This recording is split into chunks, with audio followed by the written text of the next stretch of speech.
Are you ready to knit the final sections of twists and turns?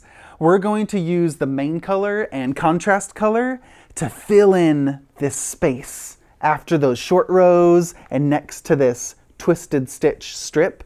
We're going to knit some fabric and attach it to that twisted stitch strip as we knit.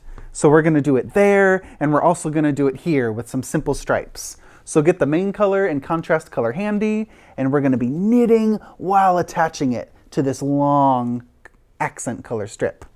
So let's get going with your main color and contrast color. Section 8, right wingtip. This section begins with the live stitches from section 3. So get those 76 stitches from section 3 onto your working needle. So this is section 3. This is the center. This is section 3 right here, and we have the cabled section and the twisted stitch section. So we're looking at this section right here. So when you have those 76 stitches on your working needle, we're ready for row 1, right side. Using the contrast color, this is the same color that you used for your cables, the contrast color. Knit 76 stitches while closing the short row gaps. So knit these first stitches.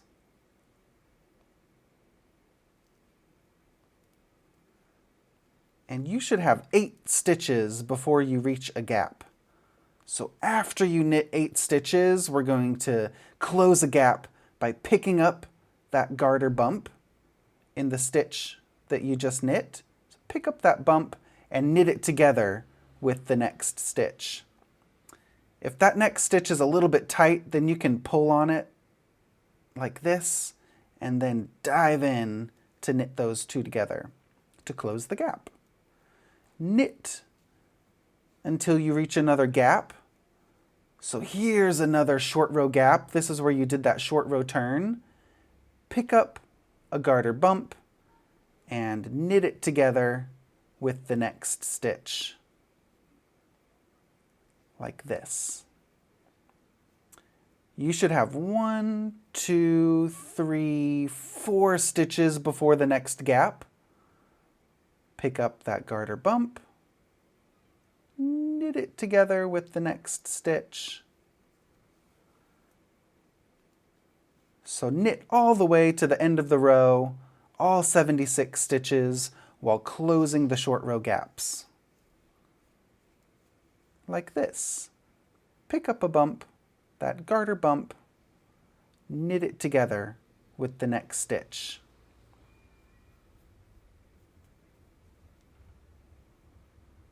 Let me show you that one more time. I have 4 stitches until my next gap. There we go. Pick up a garter bump. If that stitch is too tight, sometimes it's a bit tight, just loosen it up like that and knit it together with the picked up stitch. So your right side should look really nice like this, closing those gaps all the way to the end of the row. I'm reaching the end of row 1 right side, and I'm closing my final gap,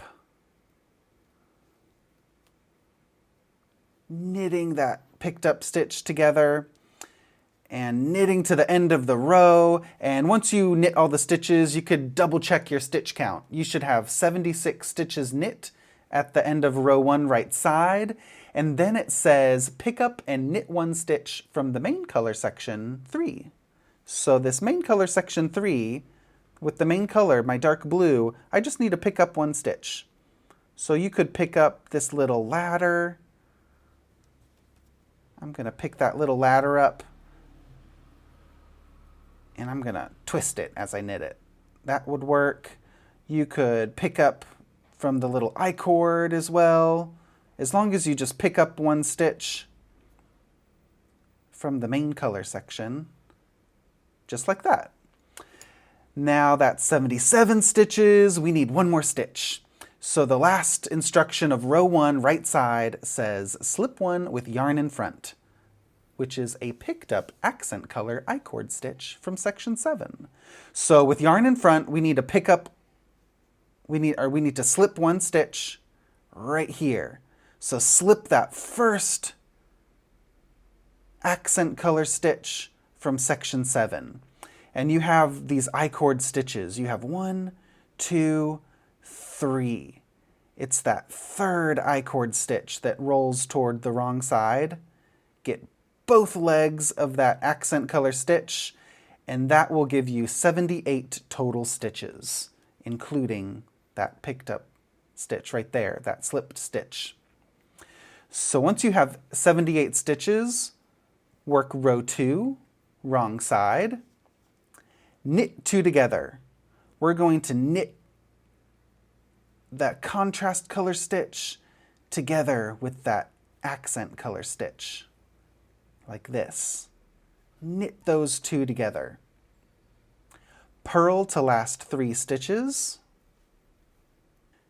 As you reach the end of row 2, wrong side, slip the last 3 stitches with yarn in front.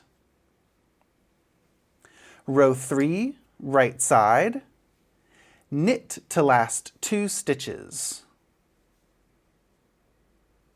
Knit all of the stitches on row 3, right side, until you reach the final 2 stitches of the row. When you reach the last 2 stitches of row 3, it should look like this. Slip 3 with yarn in front. Bring the yarn forward, and we need to slip 3. 1, 2, and then the next picked up I-cord stitch from section 7. So I already got that first I-cord stitch. Now this is the next one. 1, 2, 3 stitches are slipped with yarn in front. The last 2 stitches and the next picked up accent color stitch. You should have 78 stitches on your needle. Turn to work row 4, wrong side. Knit 3 together. We're going to knit 1, 2, 3 stitches together. Just like this. Make sure that strand of yarn goes through all 3 of those stitches. Purl to last 3 stitches, and then slip 3 with yarn in front. Row 4, wrong side. We're going to be purling a lot, and you should have 76 stitches at the end of row 4. Once you finish row 4, turn to work row 5, right side, using the main color. Keep that contrast color attached because we're going to use it as we do 4 row stripes with each color. Using the main color, knit to last 2 stitches. Knit until you reach the final 2 stitches of this row. When you reach the last 2 stitches of row 5, slip 3 with yarn in front. Bring the yarn forward, slip those last 2 stitches, and the third one will be a picked up stitch from that accent color I-cord edge. So this was our last stitch that we picked up. You can see this one here already has some yarn coming through it. So this is the next one. Slip 3 with yarn in front. Row 6, wrong side, knit 3 together. 1, 2, 3. All of those stitches are knitted together. If you hold the yarn in your right hand, dive into all 3 of those, wrap the yarn around and pull it through. Knit to last 3 stitches. We are going to work garter stitch with the main color. So we are knitting on the wrong side with the main color to the last 3 stitches. Row 7, right side, we have 1 garter ridge, and we are going to keep on knitting for row 7 in garter stitch. Knit to last 2 stitches. At the end of row 7, slip 3 with yarn in front. So I have the last 2 stitches of row 7. I'm going to slip those last 2, and the 3rd stitch is the next picked up I-cord stitch from section 7. Right here. Get both legs of that picked up I-cord stitch. Row 8, wrong side, knit 3 together. Knit those last 2 main color stitches together with the picked up I-cord stitch. Knit 3 together. Knit to last 3 stitches. And then slip the last 3 with yarn in front. After you worked rows 5 and 6, you should have 75 stitches. When you work rows 7 and 8, you should have 74 stitches after row 8. So you're decreasing after every 2 rows, you're decreasing in this pattern repeat, except for rows 9 and 10. That's going to be a little bit different. So pay close attention to your written instructions as you follow along with this video tutorial. And at the end of row 8, the very first time you finish row 8, you should have 74 stitches. But the stitch count is going to get smaller and smaller as we attach the edges of our new section to the edge of that twisted stitch section. A nice seamless join happening right there. At the end of row 8, slip 3 with yarn in front.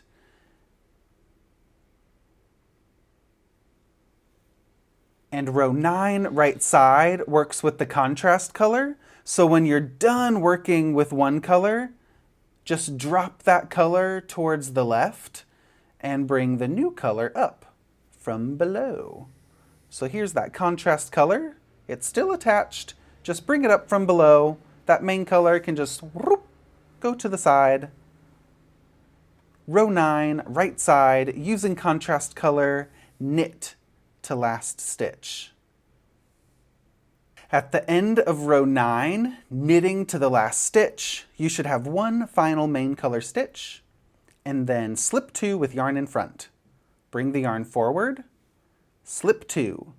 Here's the first stitch, and the second stitch is the next picked up I-cord stitch from section 7. Right there. Pick up that next I-cord stitch. Row 10, wrong side, knit 2 together. 1 and 2 go together. That's a little bit different from those previous rows that had the knit 3 together. So every time you work your first contrast color row, you're not slipping as many stitches. You're knitting to that last stitch on row 9. So there's going to be a knit 2 together on row 10. So this is a little bit different than the other rows. So pay close attention.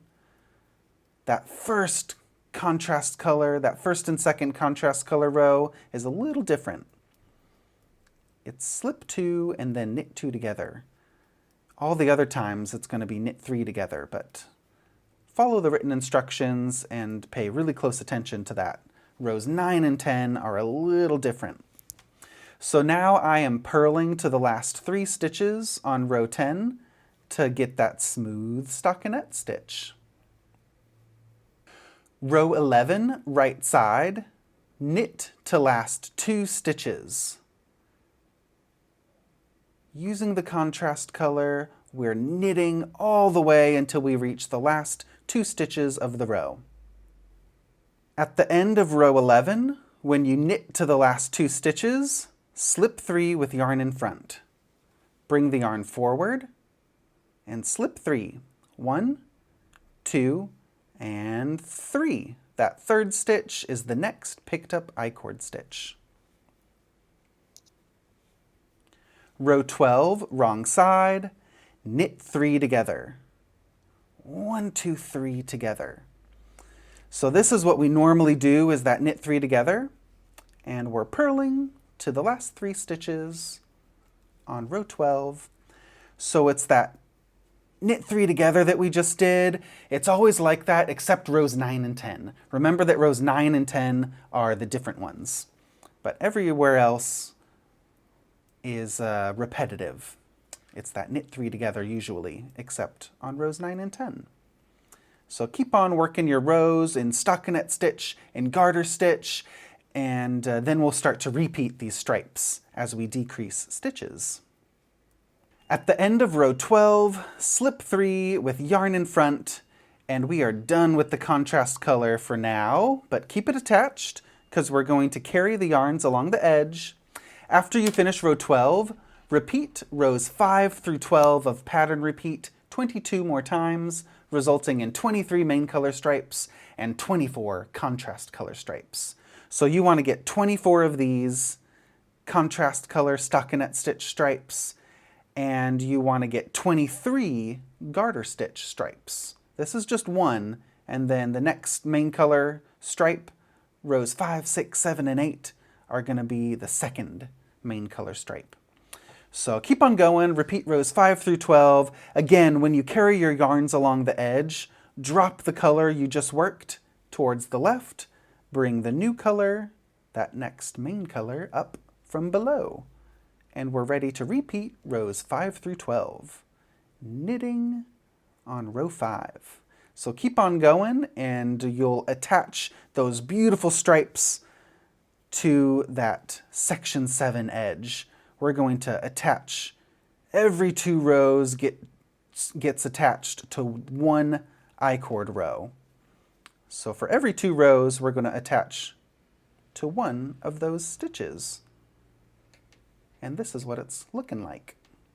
Keep on going. After you repeat rows 5 through 12 of pattern repeat 22 more times, you should have 23 main color stripes, and you should have 24 contrast color stripes in stockinette stitch. You should have 7 stitches remaining, and your work should look like this. You should only have 2 or 3 more I-cord rows left from that twisted stitch section.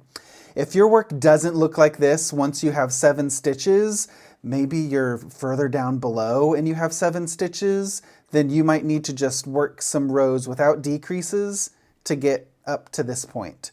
Or if you're at this point and you only have a couple more rows to go, like I have here, and you have more than 7 stitches, then you need to sneak in some extra decreases, okay? So just get back on track. You can sneak in some decreases or work some extra rows if you need to.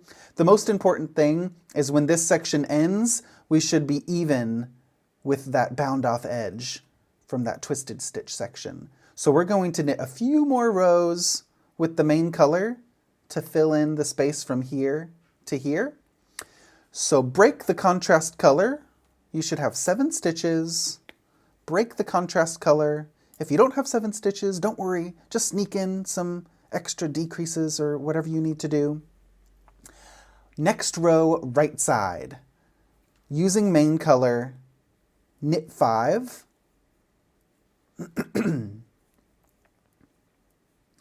Slip 3 with yarn in front. Bring the yarn forward.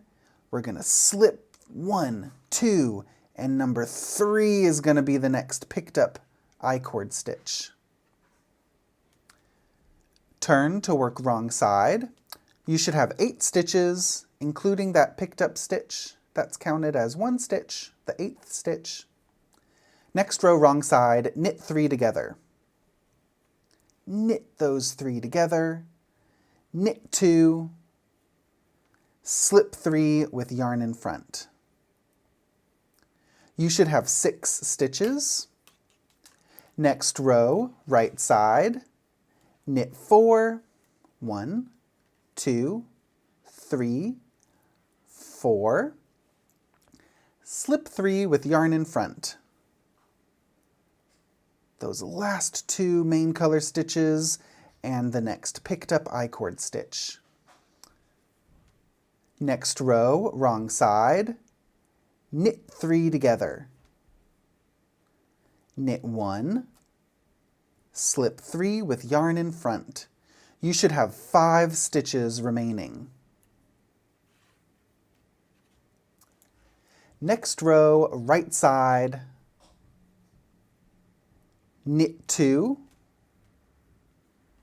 knit 2 together through the back, slip those 3 stitches onto the left needle, knit 2, knit 2 together through the back. 3 stitches remain. You can break your main color and pull that strand through the final 3 stitches. You could knit those last 3 together or use a tapestry needle and put the end through those final 3 stitches. If you have different stitch counts at the end, you could knit more rows if you need to get to that point to have this tip end right there. It should look like that. If you have more stitches, then just bind off whatever stitches you have, okay? Don't worry, even if you had 12 stitches and you're like, Stephen, I should have 7 stitches, but I had 12 stitches then. Just keep going, follow the rows, attach a couple more attachments like I just did, and if you have more stitches at the end, just bind them off, okay? If you don't have a tiny corner, maybe you have a wider bound off edge, but it's okay. As long as you end this section close to that bound off edge from the twisted stitch section. And I'm gonna just weave in this end, and I'm gonna poke it through the main color, and then I'm gonna bring it through that contrast color or that accent color. And there's no right or wrong way, but we just want to secure this little main color tip to our accent color section so that it doesn't have a big gap between here and there. So something like this. This looks good enough to me. And then we can just go down and weave in this end. You can just do a little whip stitch and poke that end through the wrong side stitches. There's no right or wrong way to weave in ends. I just do a little whip stitch like this. And you can do that to all of your ends, to whip stitch those ends into the wrong side of the fabric. That's the completed section 8, and we have a beautiful striped section. Look at all of those. 23 main color stripes, 24 contrast color stripes. If you got off a little bit with your stitch count or your row repeats, don't worry, just keep on knitting until you reach the length of that accent color strip. And however many stitches you have, just bind them off. Even if it's with the contrast color or main color, it doesn't really matter. Just finish off that section so it matches the length of this section. Beautiful section 8. Section 9, left wingtip. So when you're looking at your knitting, you've got your section 1 that we began with, and the left short row rays and the left cables. So we're looking at section 9, left wingtip. We should see this. You've got all of these stitches on waste yarn or a spare circular needle. Those 76 stitches, you need to place them on your working needle. So I placed all 76 stitches on my working needle, and I'm looking at the beginning of row 1 right side right here at this moment. Using a contrast color, pick up and knit 1 stitch from the right I-cord edge of section 2. So this is the right I-cord edge of section 2, and I need to pick up and knit 1 stitch. I'm going to do that. Anywhere is fine, as long as you're going into that main color and picking up a stitch. It doesn't matter exactly where you do it. So that's my pick up and knit 1 from the right I-cord edge of section 2. Knit 73 section 2 stitches while closing the short row gaps. So knit, and when you reach a gap like this, you're going to pick up that garter bump and knit it together with the next stitch to close the gap with your contrast color. Now I need to knit 4 more stitches until I'm at my next gap. Pick up that garter bump and knit it together with the next stitch. So there's a gap here, here, here, and here. We need to close all of those. Knitting, and here is another gap. pick up that garter bump and knit it together with the next stitch. Keep on going. You are knitting 73 stitches. Basically, knit all the stitches until you reach the final 3 stitches of this row. Pick up the garter bump, knit it together with the next stitch. When you reach the last 3 stitches of row 1, slip 3 with yarn in front. 1, 2, 3. Row 2, wrong side. Knit 3.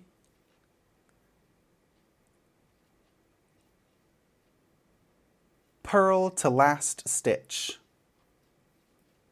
When you reach the last stitch of row 2, slip, slip, knit. Slip that last stitch knitwise, and then slip a picked up I-cord stitch from section 6 and knit those 2 together through the back loop, like this. One more time. If you hold the yarn in your right hand, the slip, slip, knit is slipping the last stitch, slipping a picked up I-cord stitch from section 6, and then insert that left needle tip in so that you can knit those 2 together like this.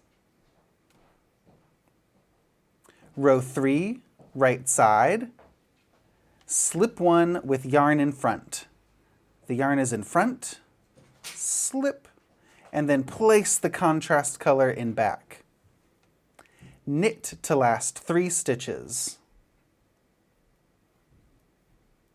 Row 4, wrong side, knit 3, and purl to last 2 stitches.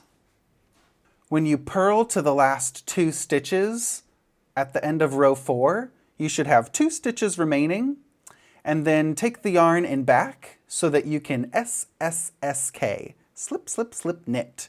We're going to slip the first stitch knitwise, slip the second stitch knitwise, and then slip the next picked up stitch like this. That's the next picked up I-cord stitch. And then insert the left needle through all of those stitches so that you can knit those 3 stitches together through the back loop. Like that. Woo, that was a lot. Let's do that one more time. sssk. Pay special close attention to this because it happens when you reach the last 2 stitches. You're going to slip knitwise, slip knitwise, slip the next picked up I-cord stitch. We already got that one, so this is the next one. And then insert that left needle tip through like this so that you can knit all those together through the back. You should have 76 stitches on your needle and keep this contrast color attached. Row 5, right side, slip 1 with yarn in front, place the contrast color in back. Grab the main color, knit to last 3 stitches with the main color. At the end of row 5, slip 3 with yarn in front. Row 6, wrong side. We're going to knit to the last we're going to knit to the last 2 stitches. So row 6, wrong side, knitting until you reach the final 2 stitches of this row. When you reach the last 2 stitches of row 6, it should look just like this. You have a main color and a contrast color stitch. sssk. Slip the first one knitwise, slip the second stitch knitwise, and pick up that next I-cord stitch and knit them together through the back loop like that. One more time. You're knitting all the way to the last 2 stitches, slip knitwise, and slip this next picked up stitch and knit those 3 together through the back loop, like that. So pay close attention. It gets easier and easier as you go. Row 7, right side, slip 1 with yarn in front, place main color in back, knit to last 3 stitches. At the end of row 7, slip 3 with yarn in front. Row 8, wrong side, knit to last 2 stitches. Knit until you reach the last 2 stitches of this row. At the end of row 8, it should look like this. You have 2 stitches remaining at the end of your row. sssk. Slip knitwise, and slip that next I-cord stitch from section 6. We already went into this I-cord stitch. Do you see how there's that main color coming through it, that dark blue? So we already went into that one. So this is the next one. Knit those 3 together through the back loop. One more time. sssk. There's a lot going on. Slip knitwise, slip the next I-cord stitch, and knit them together through the back loop, like that. Row 9, right side, slip 1 with yarn in front. Place that main color to the back, and then use the contrast color. So when you place that main color in back, just drop it towards the left and bring that contrast color from below. Using contrast color, knit to last 3 stitches. When you knit that first stitch, don't pull it super tight. Just keep it nice and relaxed as you knit to last 3 stitches. The beginning of row 9 should look like this. At the end of row 9, slip 3 with yarn in front. Row 10, wrong side, knit 3, and then purl to last stitch. Purl until you reach one final stitch at the end of this row. At the end of row 10, you should have 1 stitch remaining at the end. You just purled to the last stitch, put the yarn in back so that you can slip, knit, sssk. Slip the last stitch knitwise and knit it together with the next picked up I-cord stitch from section 6. So knit those 2 stitches together. One more time. The slip, knit, slip that last stitch, slip the next picked up I-cord stitch, and knit those together like that. This is a little bit different from all those other SSSKs where you're slip. This is only slip. So basically just pay close attention to rows 9 and 10. They're a little bit different from your other picked up attachments. Row 11, right side, slip 1 with yarn in front, place the contrast color in back, knit to last 3 stitches. At the end of row 11, slip the last 3 with yarn in front, row 12, wrong side, knit 3,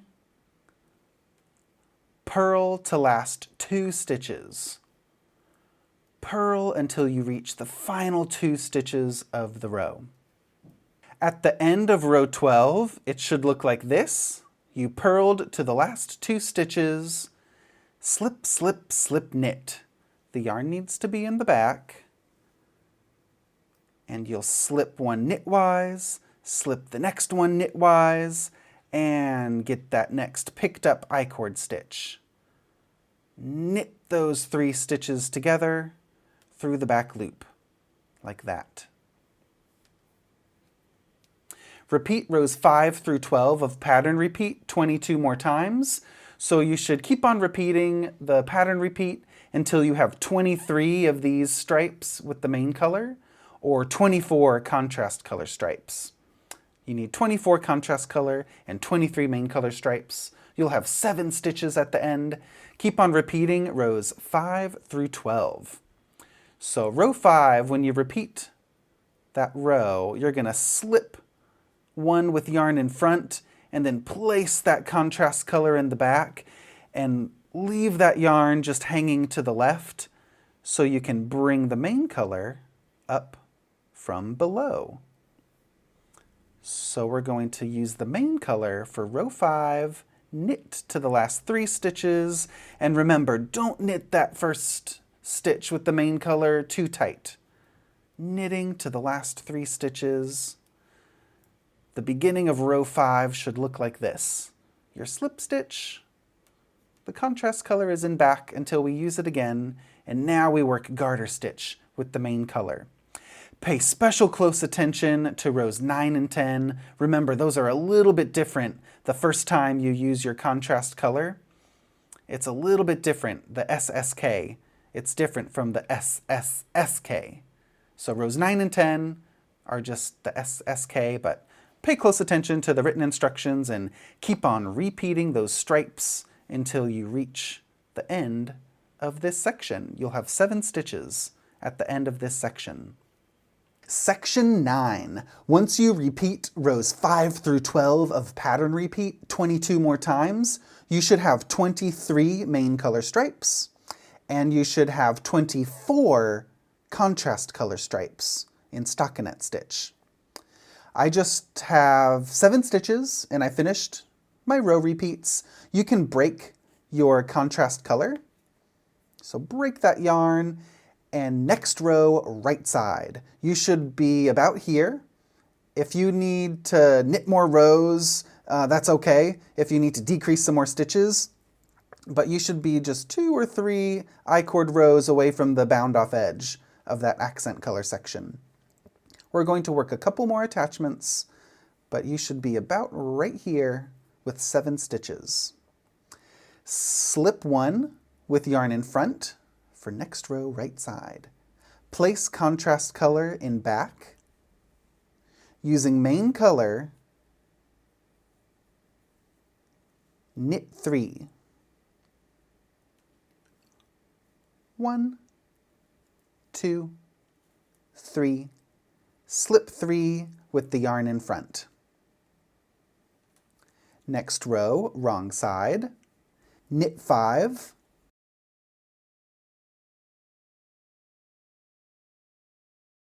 Slip, slip, slip, knit.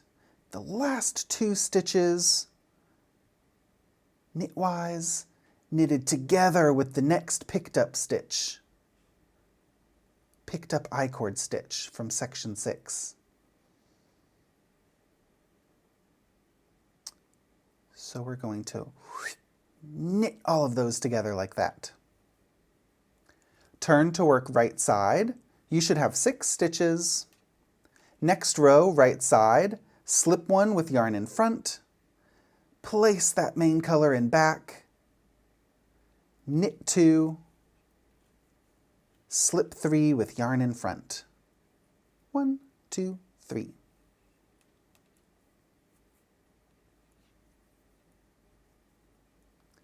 Next row, wrong side, knit 4, slip, slip, slip, knit, sssk, knitwise, knitwise, and the next picked up I-cord stitch from section 6. We're gonna pull the yarn through the I-cord stitch and those last 2 main color stitches to turn those 3 stitches into 1. You should have 5 stitches remaining. Next row, right side, slip one with the yarn in front, place the main color in back, knit one, slip three with yarn in front. Now, however many stitches you have, we're just going to bind the rest of the stitches off. So if you have more than 7 stitches, then just bind the rest of them off. You should be flush and even now with that I-cord bound off edge. If you aren't, if you have some extra I-cord stitches that look like they still need to be attached, if this looks much higher than where you are with your main color, if your section here, if there's a lot of extra rows that aren't attached, you could work some plain rows back and forth in garter stitch and just attach until you reach that bound off edge from that accent color. It should be nice and even like this. So the next row, we're going to, on the wrong side, next row, wrong side, knit 2, and knit 2 together through the back loop. Slip 3 stitches onto left needle, knit 2 together through the back loop. 3 stitches remain, break yarn, and pull it through those 3 final stitches. I'm going to place those onto a tapestry needle, and you could do a knit 3 together, or you could just pop that tapestry needle, just slide it through the 3 stitches any way that you want, and just secure those. So that's done, and all we have to do now is just seam this little main color tail into the accent color. I'm just going to do a little whoop, whoop, whoop, whoop, whoop, something like that. Just go through a few times. That's secure for me.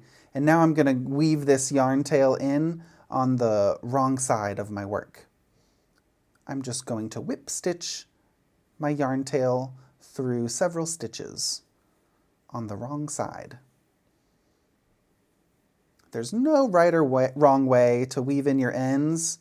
So for this tail, I'm just going to go down into this seam line. That's enough for me. And cut the yarn about right there. And you could weave in your other yarn tails of section 9 and section 8. And you could go ahead and weave in all of your ends.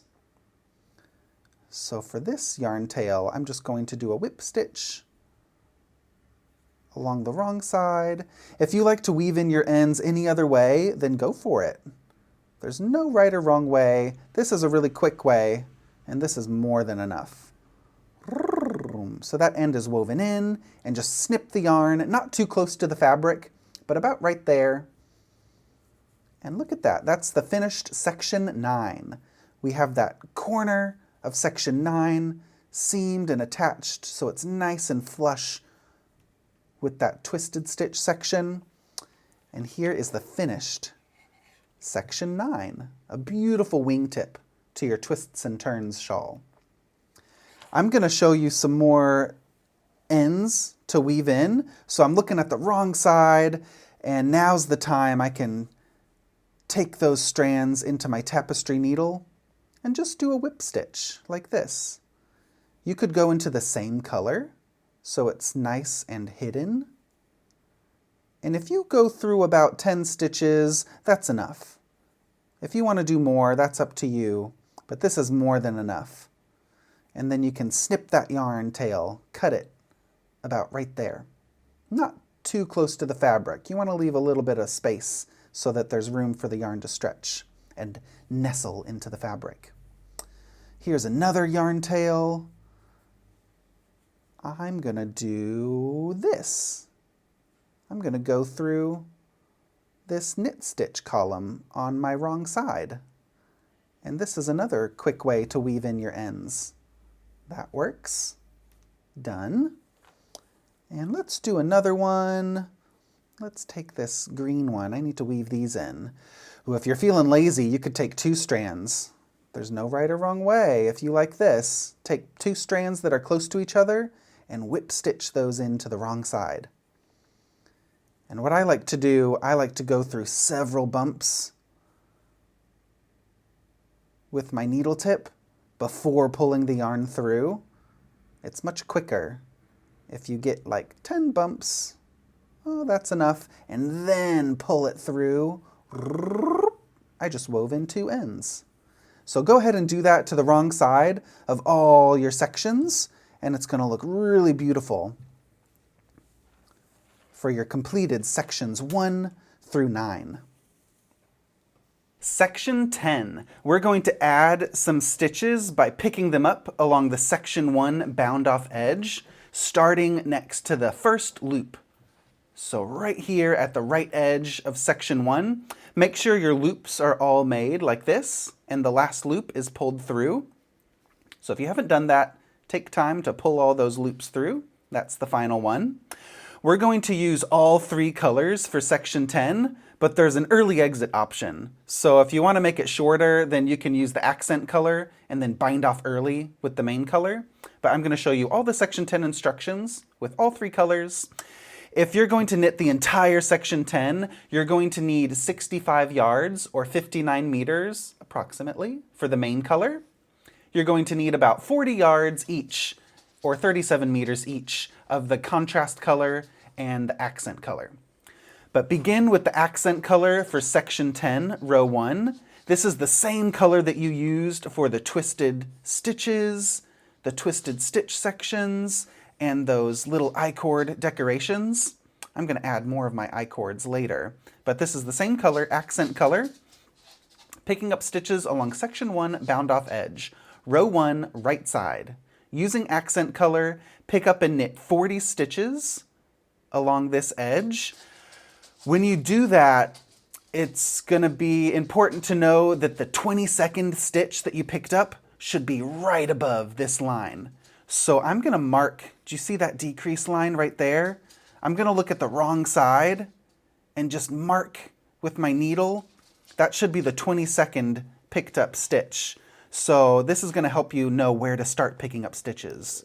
So I'm going to count 1, 2, 3, 4, 5, 6, 7, 8, 9, 10, 11, 12, 13, 14, 15, 16, 17, 18, 19, 20, 21, 22, approximately 22 away from that.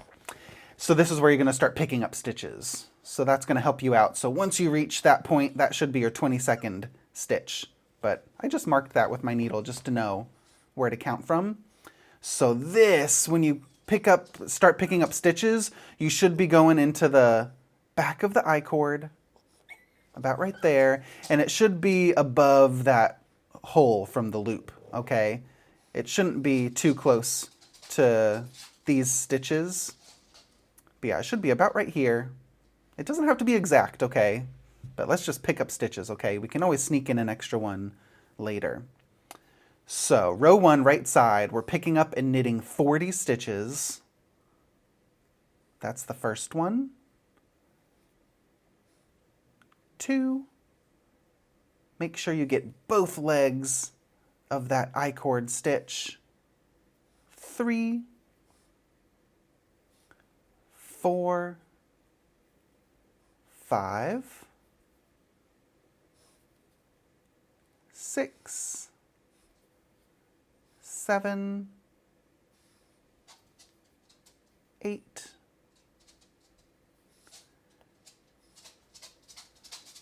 9, 10. So keep on going until you get 40 stitches, and I'll show you where I'm at when I reach that decrease location, that decrease column. So as you're picking up and knitting 40 stitches, the 22nd stitch that you pick up should be above that decrease column. This is my 22nd stitch, and I'm above that decrease. It doesn't have to be exact. You know, this location works, or if you get one more, like if you're knitting this one, and if that's your 22nd stitch that you pick up, that's close enough, as long as it's somewhere near there. If that's not the case, then it's okay to skip a stitch, and just, if this is your 22nd one, then just make sure it's sort of above that decrease location. So it's always okay to skip a stitch, or you could go into the same stitch. So if you just knit 21, picked up and knit 21, oh, I'm above the decrease column. Let me get that 22nd stitch you could just get one strand and just go into the same stitch that you picked up. Just, yeah, make it work. We've got 22 stitches of our 40. So keep on going. 23, I just picked up my 23rd stitch, and this is what it looks like. Keep on going until you have 40. 24, 25, and 26, 27. I'll meet you back at the end of this edge when I get 40 stitches. Once you have 40 stitches picked up and knitted, you should be right here before that second loop. And just ignore these loops for now. We're going to do something with them later, but just ignore them. So I'm at 40 stitches. You should be about right here. It doesn't have to be exact. If you had a stitch picked up there, a little bit closer to it, that's okay. So after you have 40 stitches, yarn over twice. Once again, yarn over twice. 1, 2. Pick up and knit 37 stitches along section 1 bind off edge. So we're going to get 37 stitches along this edge right here. So after you yarn over twice, that first stitch that you pick up should be above, do you see this stitch right here? It should be about here for the first picked up stitch of the 37. So see that stitch right there? If you just kind of pinch it and then you're looking at the wrong side, just get a picked up stitch about right there. It doesn't have to be exact. So we're getting 37 stitches. 1, 2, 3. Keep on going till you have 37. As you pick up and knit your 37, when you reach that decrease location from section 1, when you pick up above it, that should be your 19th stitch. So I'm ready to pick up my 19th stitch out of those 37 stitches. And if I go here, this is my 19th one, it's not quite above that one. So I'm going to skip this one and get the next one. So that's okay. If you're reaching the center of your pickup along that 37, that 19th stitch should be right there. So next time I might count backwards and mark that and go 1, 2, 3, 4, 5, 6, 7, 8, 9, 10, 11, 12, 19. Oh, that's where I start picking up. But if you skip one or go into the same stitch, that's okay. Your 19th stitch is above that decrease. 20, 21, 22, keep on going till you have 37 picked up and knit stitches. I just picked up 37 stitches along the section 1 bound off edge, and I'm next to my third loop. So it should look like that. That's the 37th stitch that I picked up. It doesn't have to be exactly there. If you're a little bit further over or a little bit earlier, that's okay. But we should be near that third loop. Yarn over twice. We're going to repeat all the instructions inside the parentheses 3 total times. So we just did it one time, and when you're at the third loop, now we need to repeat the instructions twice more. So we'll do, this is the second time, and then this will be the third time, and you'll be at the final loop. So yarn over twice. Yarn over once and twice. Pick up and knit 37 along the section 1 bound off edge. Okay, I want to have this be my 19th stitch. When I'm picking up the 37, this should be the 19th one, about right there. So I'm just going to pinch that, hold that. If that's my 19th one, got 1, 2, 3, 4, 5, 6, 7, 8, 9, 10, 11, 12, 13, 14, 15, 16, 17, 18, 19. So I'm just going to dive in about right there. And then if I get one stitch for every I-cord stitch, I should end up My 19th stitch should be right above that decrease line. So make sure you've still got your yarn over twice. 1, 2 yarn overs going on right there. Pull the yarn through. So that's my first picked up stitch. So that yarn over twice is happening in that space where the loop is to give it some breath. So I just picked up 1. I need 37. 2,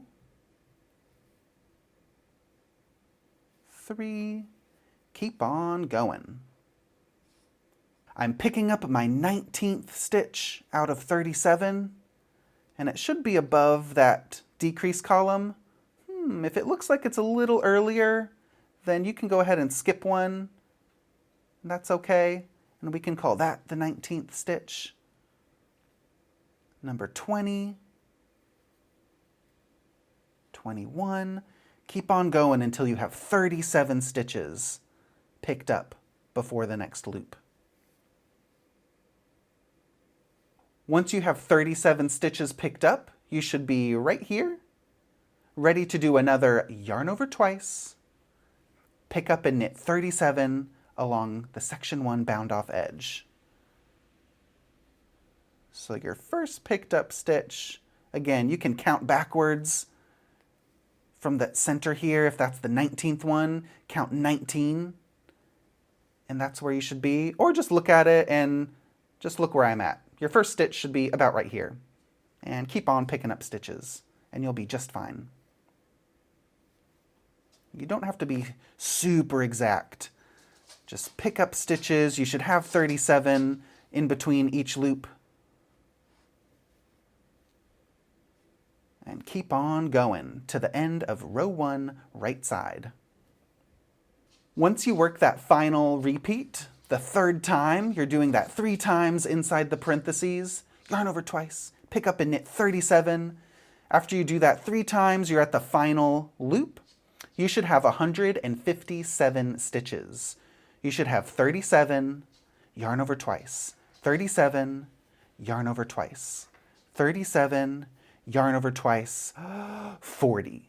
So double check, make sure you have 40, 2 yarn overs, 37, 2 yarn overs, 37, 2 yarn overs, 37. 157 total stitches. Turn to work the wrong side. You should be right here. Turn to work row 2, wrong side. Pick up and knit 3 stitches from the section 1 bound off edge. We're going to get 3 stitches along here. So this is the last stitch you picked up. So just go a little bit over, and right here we're going to get 1, 2, 3.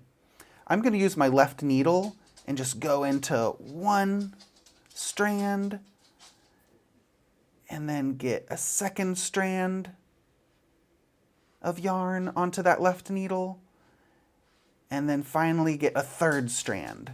These will be my 3 picked up stitches, like that. Again, it doesn't have to be exact. You could also use the right needle to go 1, 2, 3. Get 3 single strands of yarn, and however you do that, get them onto the left needle. And row 2, wrong side, we're going to pick up and knit those. They're picked up. Now knit those 3 from the bound off edge.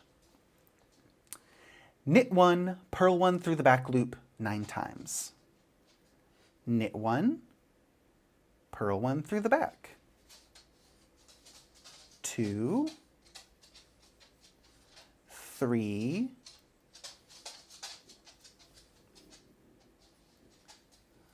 4, knit 1, purl 1 through the back. That's the 4th time. This is the 5th time. Knit and purl through the back, like that. So we have the 3, and we did 1, 2, 3, 4, 5 times. Knit 1, purl 1 through the back. 6, knit 1, purl 1 through the back. 7, knit 1, purl 1 through the back. 8, and knit 1, purl 1 through the back 9 times. There we go. So I'm just going to double check that. I had my 3, and then I did that knit purl 1, 2, 3, 4, 5, 6, 7, 8, 9 times. Now purl 1, and that's going to be above that decrease column, that purl 1. Purl 1 through the back loop, knit 1 9 times. Purl 1 through the back, and knit 1 9 times. Once you purl 1 through the back loop, knit 1 9 times, you should be at your double yarn over. If you're not, then sneak in an extra increase or decrease, and that's totally fine. Knit 1, purl 1 into double yarn over. Like that. Let me show that again. Knit 1, purl 1 into double yarn over. Knit into the first yarn over and take it off. Yarn forward to purl into the second yarn over. Like that. And we'll take the yarn in back. Knit 1, purl 1 into double yarn over. One more time for you continental knitters. Knit 1 off, purl 1 off, like that. I'm going to show that yarn over twice once more. So when you're working your twisted ribbing and it says yarn over, or when it says knit 1, purl 1 into the double yarn over, knit 1, purl 1. If your yarn over falls off as you're doing that, if you're knitting into the first yarn over and it falls off, whoop, don't worry. Just insert that left needle into the front like that, so you can purl the second strand. You should have 2 stitches coming from that double yarn over. One more time. Work the instructions till it says knit 1, purl 1 into double yarn over. Knit 1 and purl 1. We're going to do that some more later, so make sure you master that technique. And after you do that, we're going to knit 1, purl 1 through the back loop 9 times. Keep on following row 2, wrong side, all the way to the end. When you reach the end of row 2, wrong side, I just did a knit stitch, bring the yarn in front to slip 3 with yarn in front. End of row 2, wrong side. Now we're going to work a pattern repeat of rows 3 through 6. We're going to work some twisted ribbing, and we're going to keep on doing the chevron. So we're going to have some yarn over increases and some of those nice double decreases centered right there. Row 3, right side. Knit 3, 1, 2, 3, make 1 left. Get that strand onto the left needle like this. I left the front door open. Go into the front with the left needle and twist that stitch for the make 1 left. Purl 1, knit 1 through the back loop, purl 1 8 times. Knit, purl, knit through the back, purl 8 times.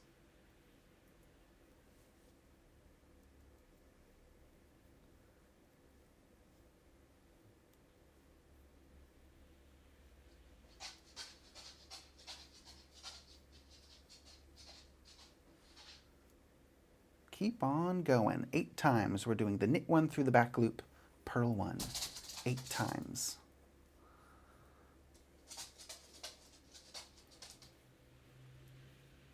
So I did the first 3 and the make 1 left, and I've got the purl 1, knit 1 through the back loop, purl 1. 1, 2, 3, 4, 5, 6, 7, 8 times. Now we're ready to decrease. S2KP. Slip 2 stitches knitwise,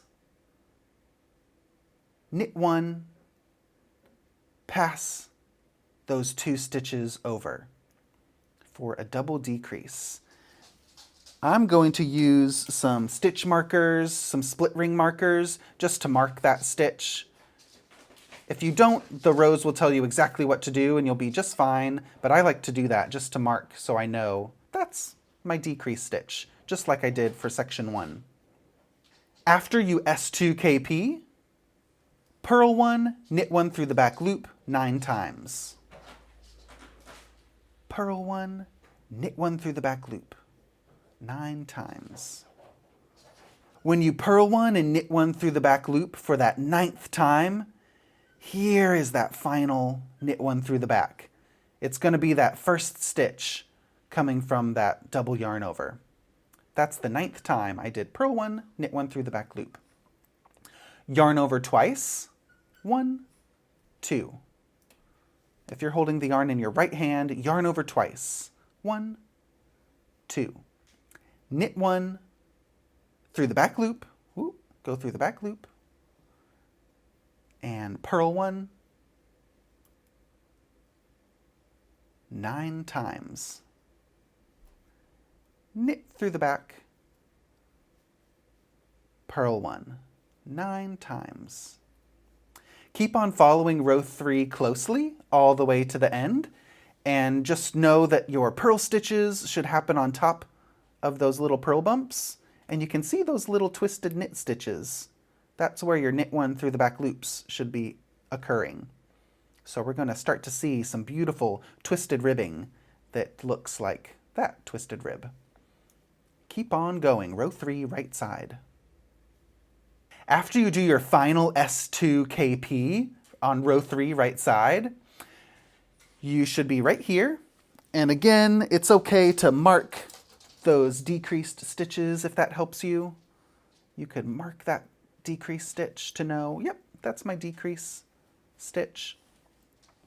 Purl 1 after the S2KP. S2KP, purl 1, knit 1 through the back loop, purl 1 8 times. Here's the second time. 3, 4, 5,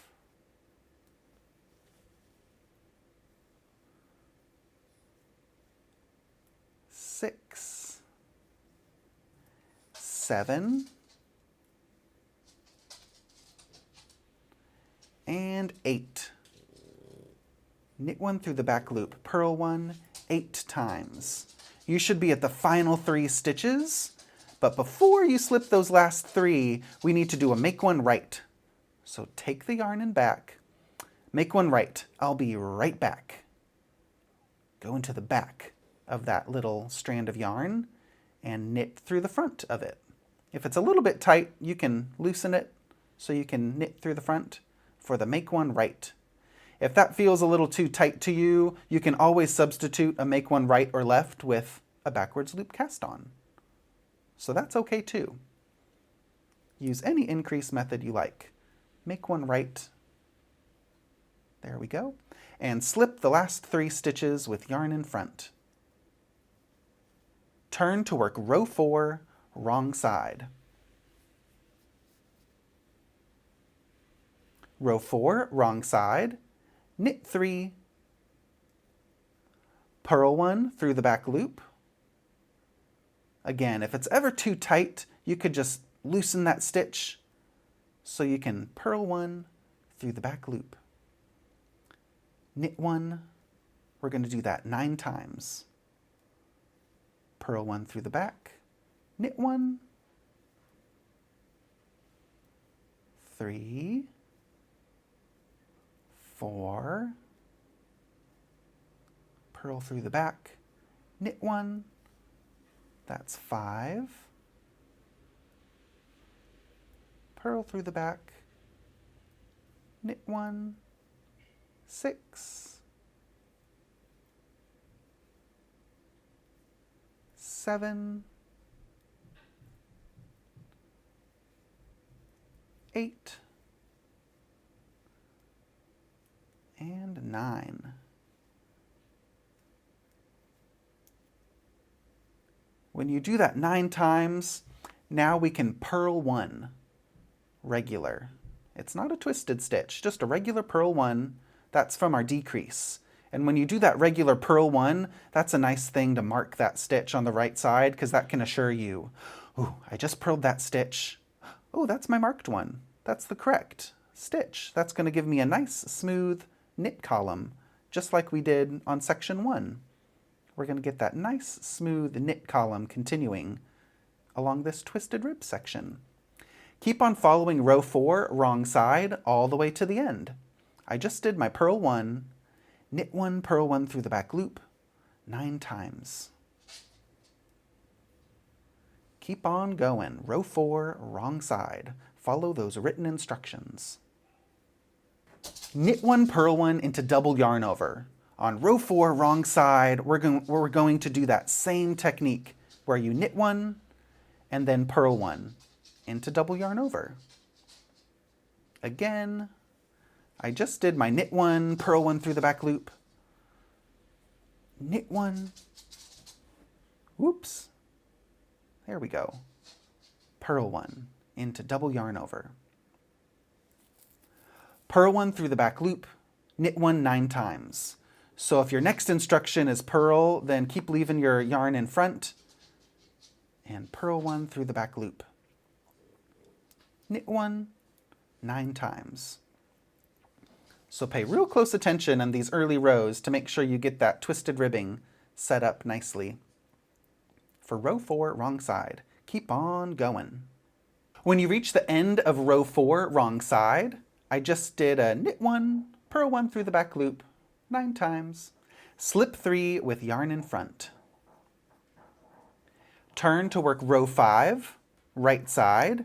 We're going to use all the same techniques, but follow your rows closely, making sure you maintain that twisted ribbing. We're going to increase at the beginning and end of the row. We're going to do our double decreases again, right there, and we're going to do our yarn over twice in the middle of that double yarn over hole. Row 5, right side, knit 3, make 1 left. I left the front door open.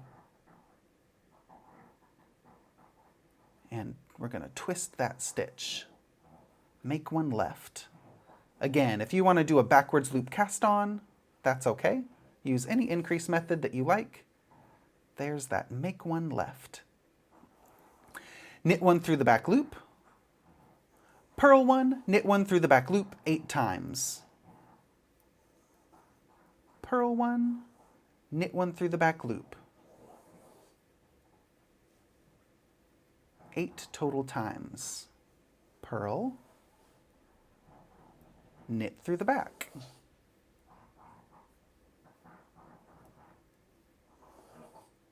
Purl, and knit through the back.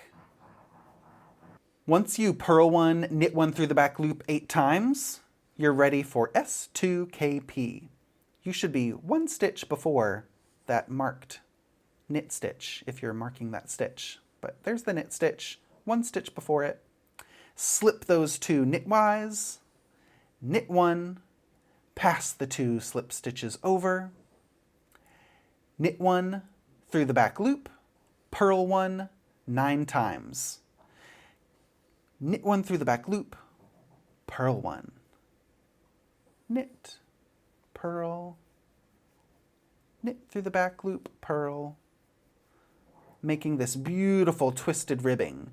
So you're always knitting into that knit stitch and purling into that purl bump.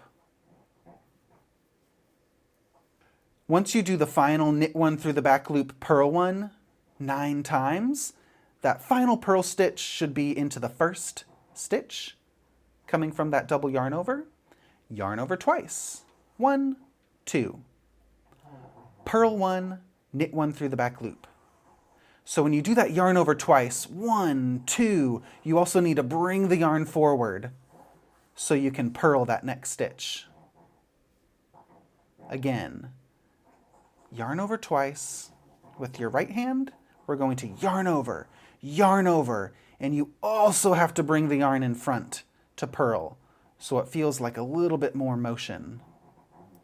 And knit 1 through the back loop. So what you're looking at is that double yarn over. You should see 2 strands of yarn. 1, 2 for the double yarn over. Keep on following row 5 closely, and row 6. You can do row 6 as well, and then you're going to repeat rows 3 through 6 of pattern repeat once more, and then break your accent color. So rows 7 through 12 are repeating rows 3 through 6. Basically, we're working 12 total rows with the accent color. So keep on following the rows and check off your row repeats as you work them. And once you have 12 total rows, you can break your accent color. But keep on going to knit these beautiful twisted ribbing chevron rows.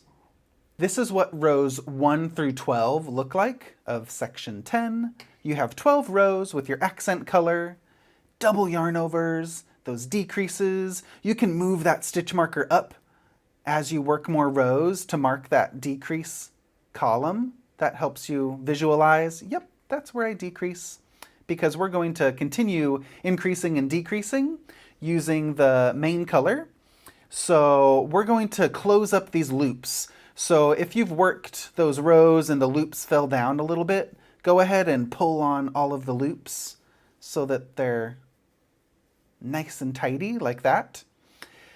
Row 13, right side. You should still have 160 stitches on your needle before row 13. Break the accent color, leaving a tail about this long, and we'll sew that in later. Use the main color, row 13, right side. Knit 3. Knit 1 through the back loop. Knit 1 through the back loop 8 times. Knit 1 through the back. Knit 1 through the back.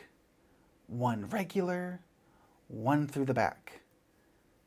We're going to do that 8 total times.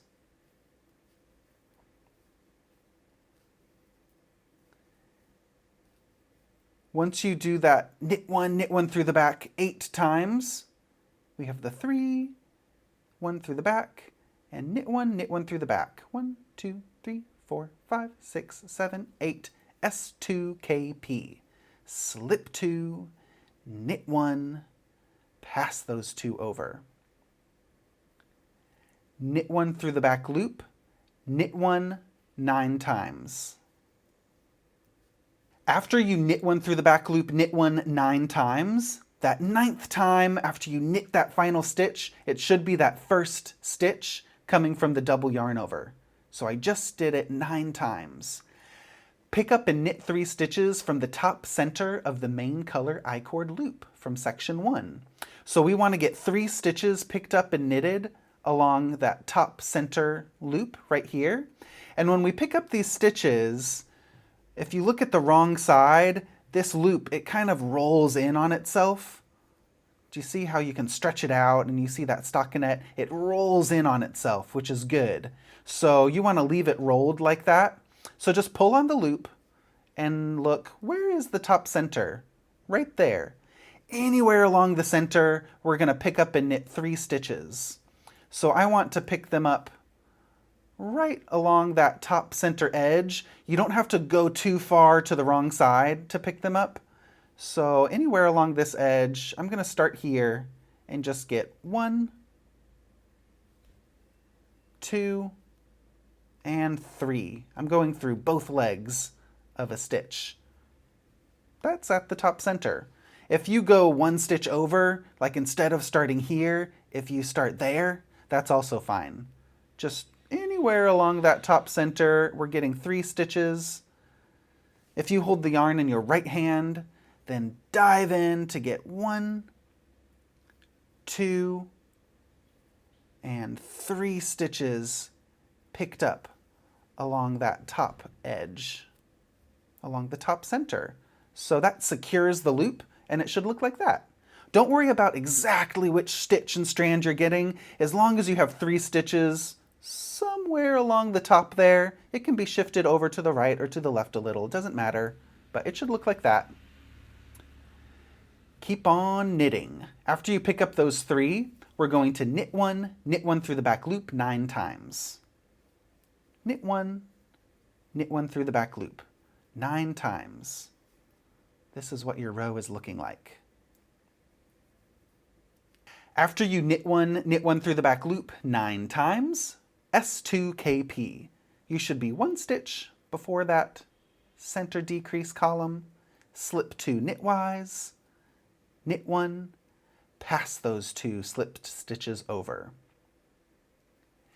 Knit 1 through the back loop. We're going to repeat from the asterisk twice more, which means we need to knit through the back loop, knit 1 9 times. Through the back and regular. Through the back and a regular knit. So we're knitting all of the stitches, but making sure that those twisted stitches are knit through the back loop for row 13.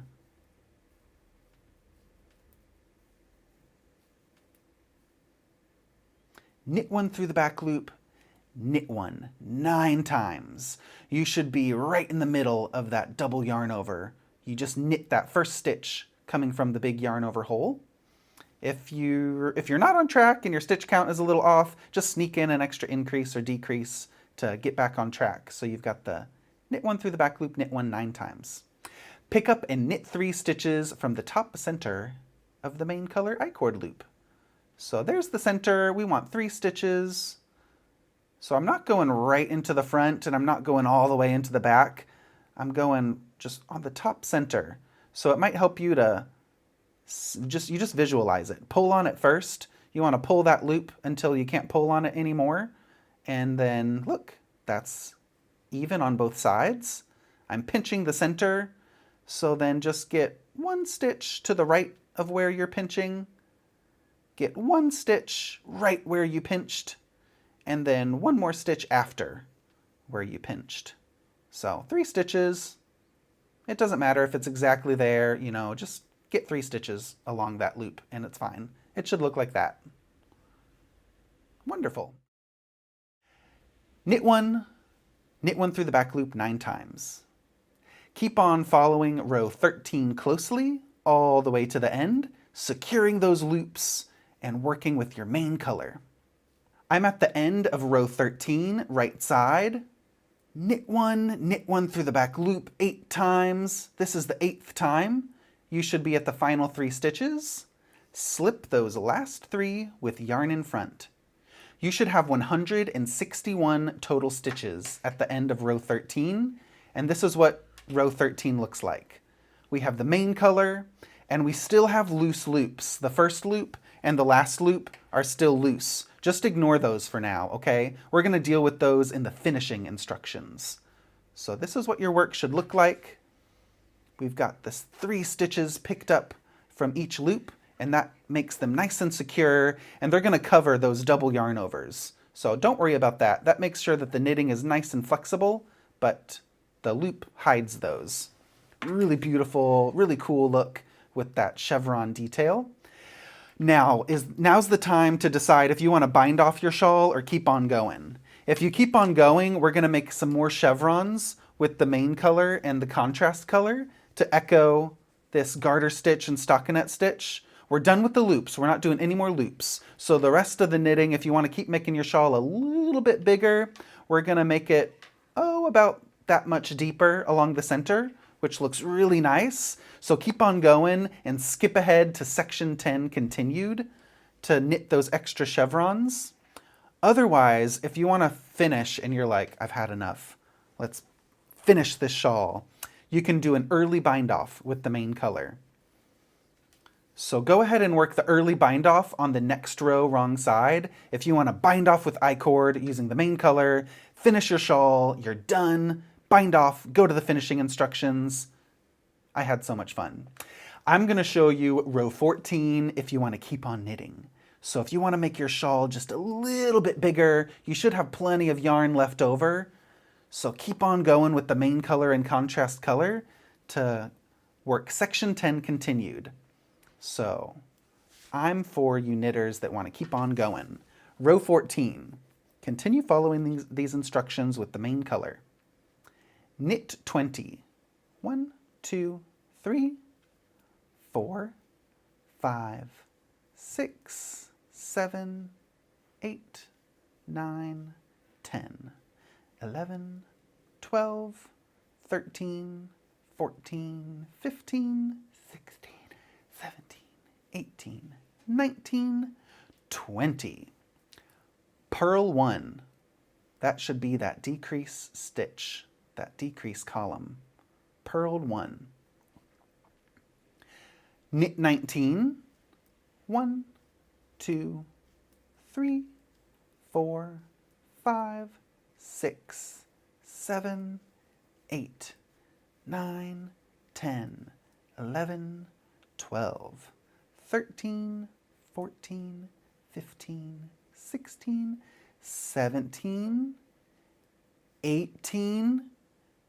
We're at those 3 stitches that we picked up from the I-cord loop now. After 18, 19. 19 is that first stitch coming from that picked up loop. We're going to need 6 stitch markers for this row, so place a marker after you knit 19 onto the right needle. Purl 1. That's the center stitch, the center out of those 3 picked up stitches. Place marker. Knit 19. The first stitch is that final stitch from the picked up loop.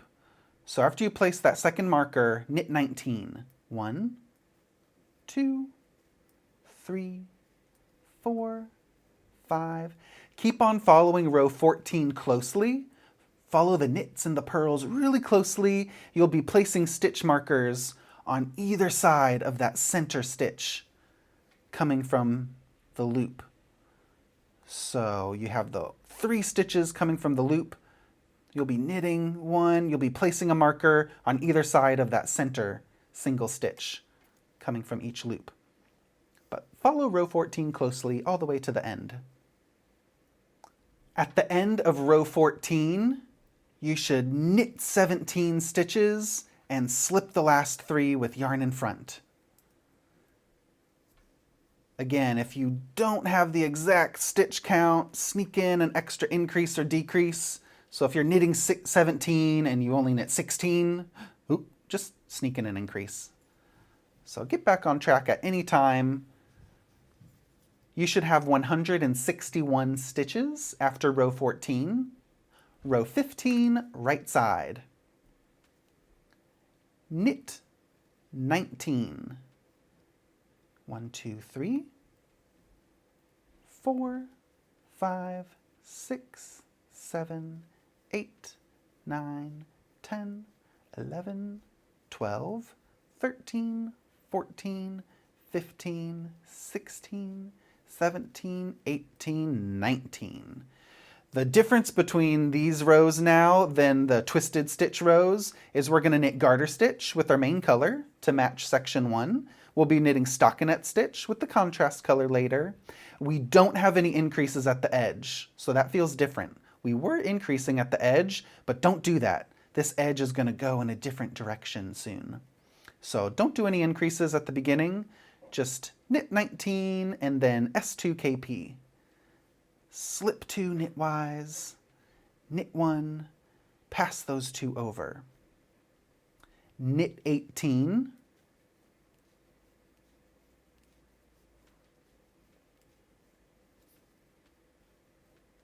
Knitting all the stitches until you reach the stitch marker.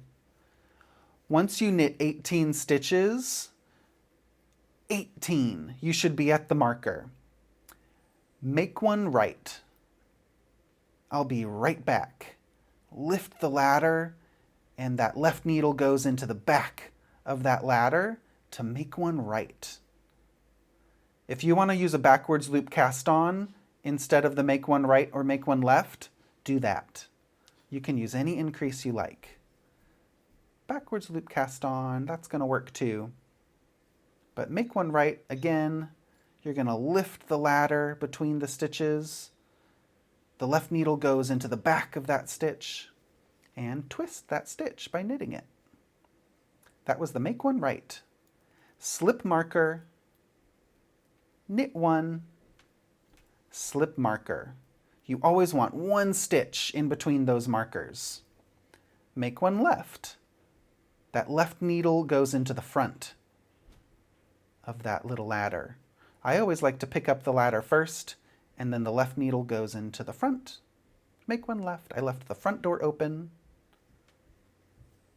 And twist that stitch by knitting it through the back.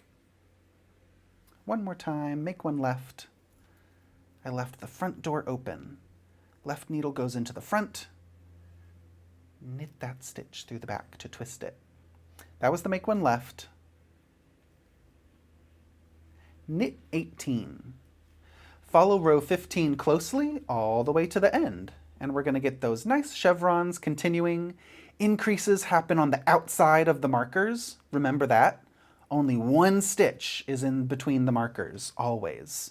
So follow the rows, the double decrease, and then you'll always do an increase, slip marker, knit one, slip marker, increase. Work the row. There's always an increase before the marker, and then slip marker, knit one, slip marker, increase after the second marker. Follow row 15 closely. I just finished row 16, and I have 2 garter ridges with my main color. That's what we're going to do for all of these stripes. 2 garter ridges with the main color. Row 17, right side, we're going to keep the yarns attached and carry the yarns along the edge, just like you did in previous sections.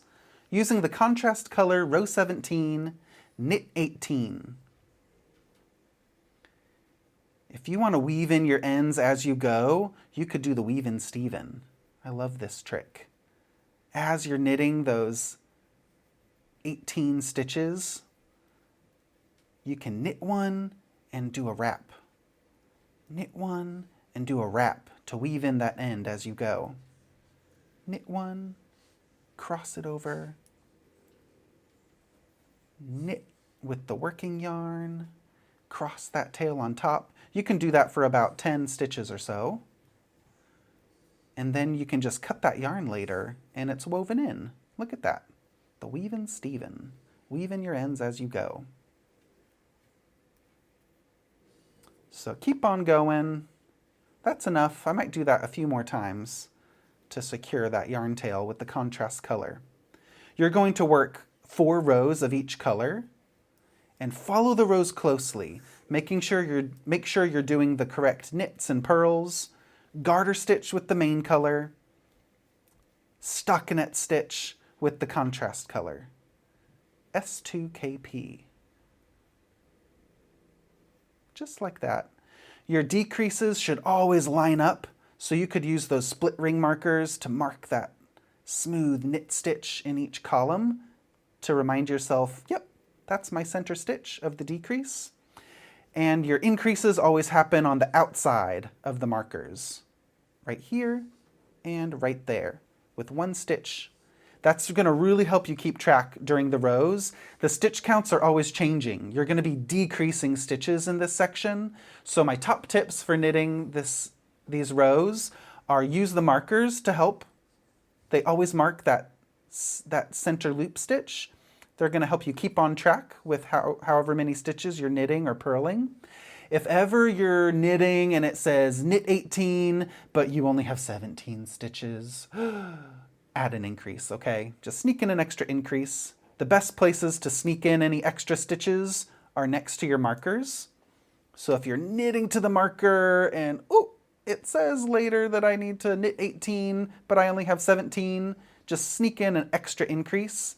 You could even do a knit front back and then a make one. So sneak in increases there, or if you have too many stitches, you could sneak in an extra knit 2 together somewhere next to this decrease location.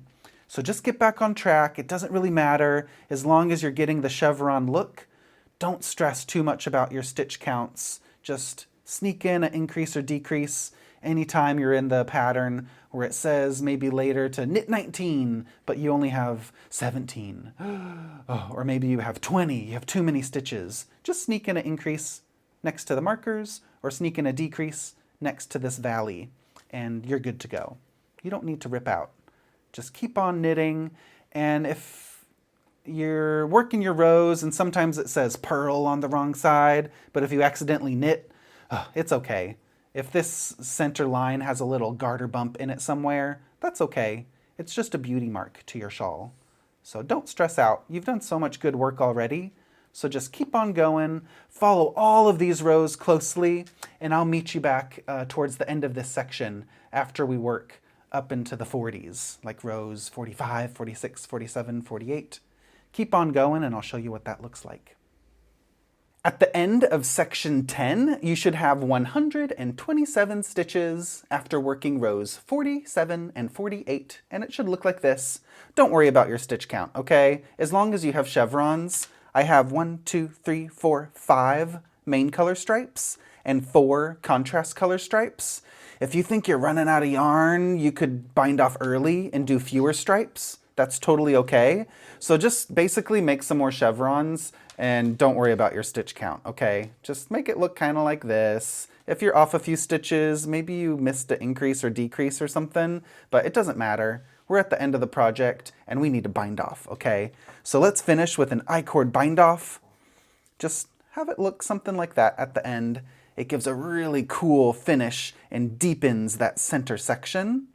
We're gonna do my favorite I-cord bind off. Knit two together through the back. We've done this before. You should be a pro at this bind off by now.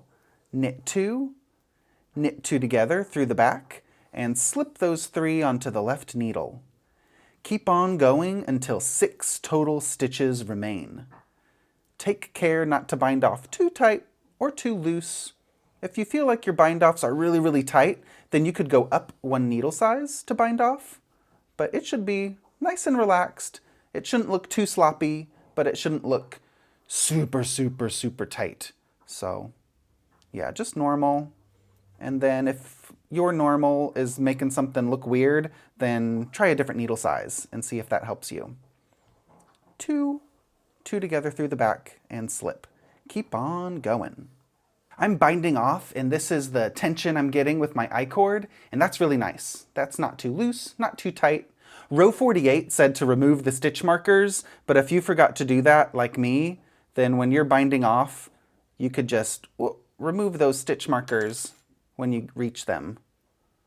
Knit 2 together through the back. Ooh, there's another stitch marker. Just take those off. We don't need them anymore. So keep on binding off. We don't need the stitch markers all the way until you have 6 stitches remaining. When you reach the final 6 stitches, your work should look like this. 3 stitches on your right needle, 3 stitches on your left needle. Go ahead and break the yarn, leaving a tail about this long. Place the first 3 stitches onto your right needle, the last 3 on your left needle with the purl bumps facing each other. That means for these last 3 stitches, we need to take the needle out and put it back in, like this, so that when the needle tips are facing towards the right, the purl bumps are kissing each other, and we can graft those 6 stitches together using Kitchener stitch. So place that yarn onto your tapestry needle, go through that first stitch on the front needle purlwise, go through the first stitch on the back needle knitwise. And then on the front needle, we're going to go knitwise off, purlwise, leave it on. Back needle, purlwise off, knitwise, leave it on. Front needle, knitwise off, purlwise on. Back needle, purlwise off, knitwise on. Leave it on. And then go through the front needle, knitwise, and the back needle, purlwise.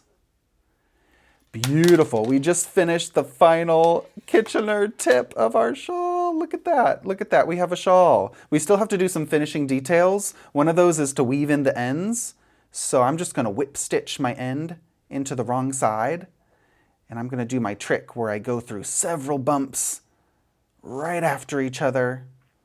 1, 2, 3, 4, 5, 6, 7, 8. That's enough, but a couple more just in case. 9, 10. Ooh, that's plenty. Pull it through, Beautiful. And then you can just snip your yarn tails, but don't snip them too close to the fabric. So here's my yarn tail. I'm going to snip it about right here, so that when you pull on the knitting a little bit, it can nestle into place. You can do that to all of your ends, and if you ever see any space in your fabric, like if there's a little gap or a hole somewhere, you can use the end to close up that hole and just whip stitch those ends onto the wrong side, or use any other technique to weave in your ends. It doesn't really matter, but I'm going to remove any other stitch markers that are in the fabric, and there's one other technique. We need to close the first and last loop. So using the main color, I'm going to break off a couple strands of my main color, about this long or so, because we're going to seam these loops to the fabric. If you want to just leave them, that's okay, these loops, but then it might come unraveled. Or one other thing you could do, you could fold this loop over to the wrong side and tack it down and just seam that loop to the wrong side of the fabric, so it will look like that. But I think it's going to look coolest to leave the loop, and we're going to pull it through. So if you haven't done that, pull your first loop and your last loop through, and you can pull it tight, so stretch it out right there. This is the center of the loop, and I'm going to seam the left edge of that loop, this edge, onto that accent color I-cord. So I'm going to use a piece of my main color, little new tail of yarn, and what I'm going to do, for me, I want this to go on top like that. So I'm going to start by just going into the top of that I-cord, or even into that main color. That might be a nice place to start. Just get the yarn attached and leave a little tail hanging to weave in later. And what we're going to do is just whip stitch, just grab a couple strands of yarn on the edge of that loop, and we're just going to insert the needle through the accent color like this.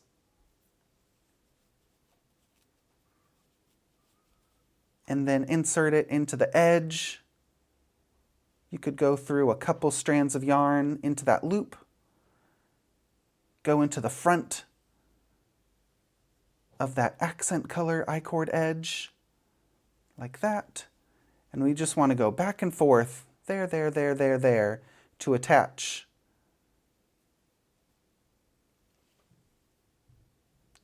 the loop to the accent color edge. And I'm pulling it kind of tight. Do you see how it's starting to become attached? We'll go through a couple more strands like that. Go into the accent color. And this is just going to give a nice frame to that accent color edge, giving it a main color frame with the loop. And then this loop isn't going to unravel or go anywhere. There. Oh, I might go into the same one. So let's see, that's the center of the loop. So I want to attach a little bit more, maybe 2 or 3 more times.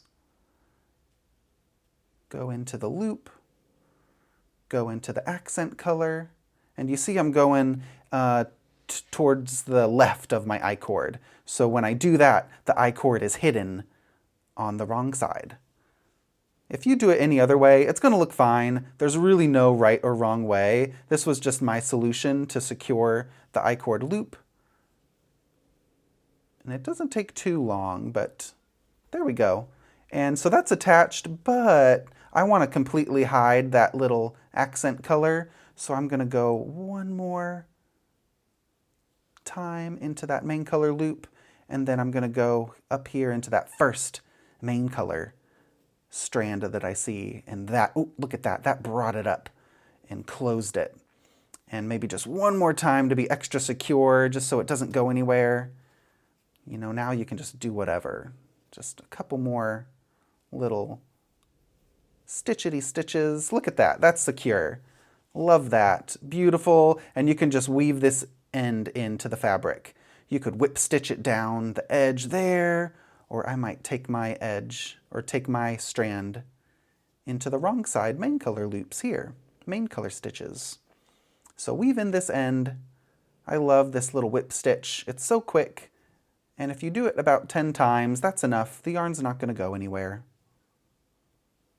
There we go. And you can cut this yarn and not too close to the fabric. You know, when in doubt, you could always leave a little bit extra more than you think you need. And look at that. This is going to be our attachment. And when we block out the shawl, I'll show you how to block the shawl later. This leans over a little bit when you attach it to that edge, but when you block it, you might put a pin or just stretch out this little loop and push it a little more into this direction when you block it. But that's going to look really nice and secure to match the other loops.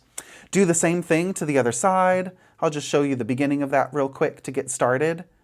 You want to attach this main color loop to the accent color edge.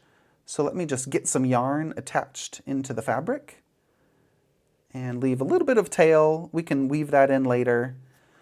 Pull and stretch the loop and then go into the base edge of that main color loop and go into the front of the accent color.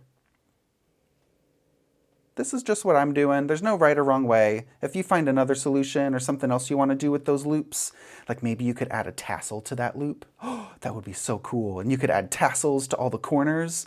That's another solution. If you have leftover yarn, I had quite a bit of leftover yarn because I wanted to be extra safe with my yarn amounts. So I have some yarn left over. You could make some big tassels and tie those tassels to each point of the shawl and maybe put a tassel onto your wingtips.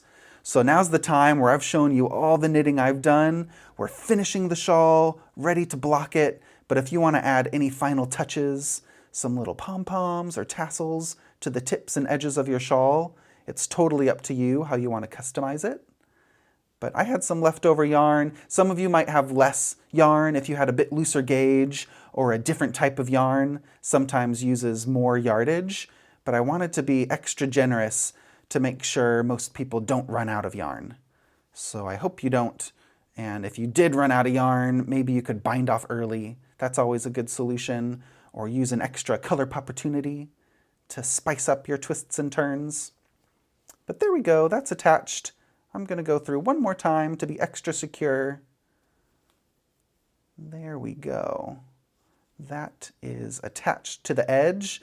And then finish weaving in all of your ends. So I have a few more ends to weave in here. I'll just show you how I do one more. Put the ends into your tapestry needle, pull a little bit tight, and you could go through purl bumps, or here I have some knit columns. I'm just going to weave through these little knit stitch strands. And that's enough to weave in your ends. Get creative. You know, don't take too much time if it doesn't really matter. You know, this end is woven in, and that took me just a few seconds. So don't stress too much, because when you're looking at the wrong side, it's going to look fine. If the little end pokes out a little bit from the fabric, one thing I like to do is just twist it a lot. Twist, twist, twist, twist, twist it really hard. And that usually makes it coil and spiral into the fabric, so you don't see a little end poking out. But that's all the knitting, and let's get ready to block this beauty. Let's block our twists and turns shawl. When you're blocking it, you want to soak it in some cool water. You could also steam block it by just laying your shawl flat and doing like a steam over it with like your steaming iron. Don't touch the iron to the shawl, but you could steam it. But I recommend to wet block it. So soak it in cool water, and you could leave it sitting in the water for a couple minutes until it's nice and soaked, and then squeeze out all of the water until you can't squeeze out lots of dripping water anymore. And then I like to roll my shawl into a towel and then squeeze on the towel to get it less wet. So you'll still have a soaked shawl, and then lay it out on a blocking mat or a rug or a mattress or something. And then I'm going to show you how I pin this shawl. So let's take a look at the center of the shawl right here. This is the most important part that you want to exaggerate all of the points. So we have these chevron points from the cast on edge that get kind of flat, but I want to exaggerate that a little bit. So all of these decrease valleys, I'm going to place a pin to exaggerate those tips along the cast-on edge. And don't worry about doing it perfect the first time, because you can always move a pin or two and change exactly where it's pinned onto your mat. So I'm pinning onto a thick rug, and it works on carpet or a mattress, or maybe you want to lay out some mats if you have blocking mats. So I pinned out my cast-on edge, and next thing I want to do is I want to go to the tips of these I-cord loops and just stretch this out, and I want to pin this one to exaggerate that point. And I'm going to do the same thing to this other edge over here. I can stretch to exaggerate the depth of that centerpiece. And then after that, let's pin the other chevron points. We have 1, 2, and whenever I'm pinning, I don't pin straight up and down. I like to place my pin at an angle. So I have the pin going away from the shawl so that it's nice and secure. One more time, I'll pin out this point, and that's looking pretty good to me. So that's one option. If you want to pin it any other way, I might want to go like a little bit further apart in the width. So just eyeball it. So you can make tiny little adjustments, and it doesn't really matter, but you can make those little adjustments if you want.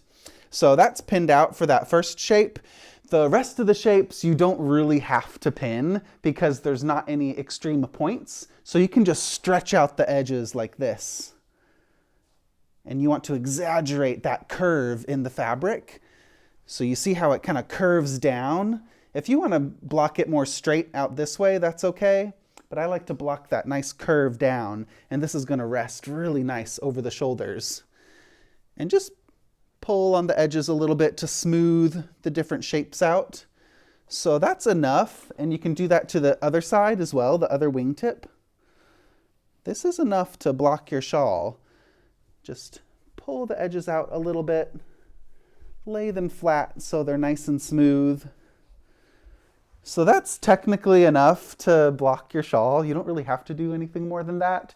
But if you do want to use more pins, you could pin the tips of the wingtip out. So you could go all the way over here, and you could pin this out if you want to kind of stretch out that wingspan length. And this edge curled from before a little bit, and mine smoothed out when I blocked my first shawl, and when I blocked this shawl, I didn't pin out that edge. And just from it being wet and laying flat to dry, that edge doesn't roll so much. But if you're worried about that edge rolling, then just place some pins like every 5 centimeters or so, every 2 inches or so. And you could just anchor that edge down. And that's enough. You don't really have to stretch it too much, but that encourages a little bit more width in that section, and it flattens it. That looks quite nice. And if you're going to get extra picky and you want it to be extra blocked and smooth and stretched out, then you could pin the inner edge as well, that inner wingspan edge from these striped sections. If you have blocking wires, sometimes you might have blocking wires from all those lace projects. You could place a blocking wire on your edges, but I don't bother with that. Just some pins is enough. And go ahead and do that on both edges if you really want to stretch out that wingspan. And the more you stretch out the fabric, like if you want to place some pins on the cabled section, that could also exaggerate the size of this piece.